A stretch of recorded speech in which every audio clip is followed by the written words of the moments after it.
Good evening, everyone. This is Christopher Ponder. Let's discuss on what we learned in advanced studies and special education for the summer semester.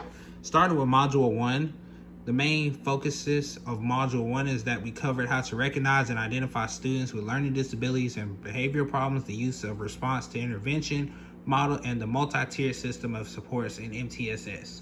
So, for example, what I learned from that in MTSS is what the main concepts we used in my former school is that we're trying to find what type of intervention students are struggling in. For example, that could be with reading or math or behavioral wise. My first year as an MTSS teacher, I understood how some of my students were really struggling with math and reading.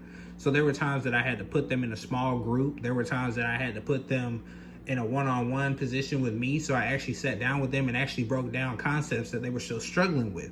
And then over time, we kept building and building on what they learned. And by the end of the school year, they was able to understand a lot more fluently than they did at the beginning of the year, and they were able to move up. Now we're gonna move on to Module 2. This module covers various learning techniques and behavior approaches to support students with learning and behavioral problems. So this jumps out to me because as a teacher, we need to understand how each of our students operate. We can't just go into a classroom and assume all of our students act the same because they do not.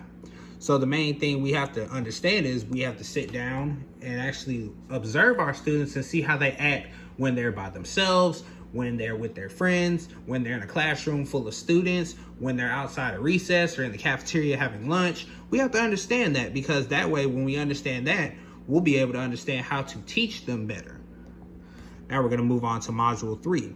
Module 3 covers language concepts, guidelines for teaching oral language, working with families in collaboration with language specialists within the RTI or MTSS systems.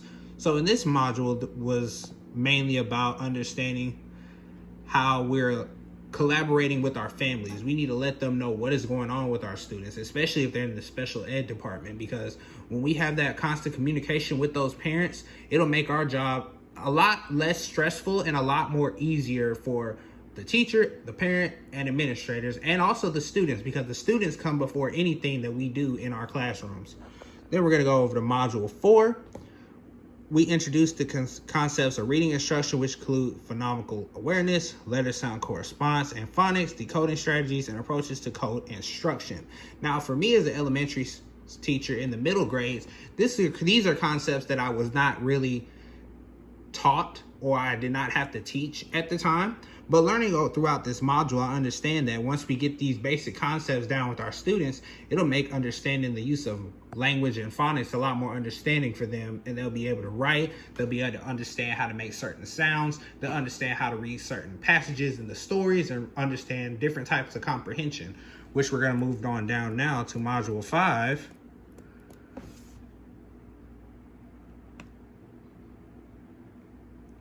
Which talks about covering standards, assessment, and teaching practices for reading fluency and comprehension. We're also going to talk about the Common Core and other state standards, anchor standards, and practices to approach monitoring reading fluency, improving reading fluency for students with reading difficulties and reading comprehension. For example, as me as a former elementary school teacher, the one big thing that I use to help reading fluency and comprehension is that I have my students read, and read constantly.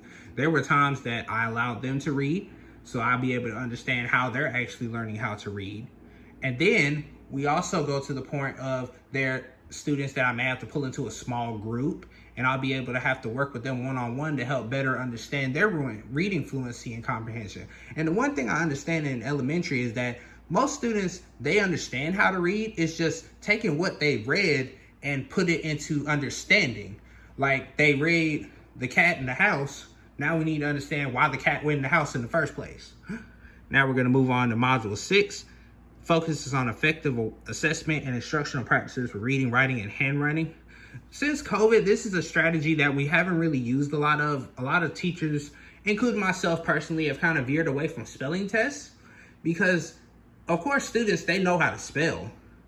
But the problem is that we don't really understand what's the need of them learning how to spell.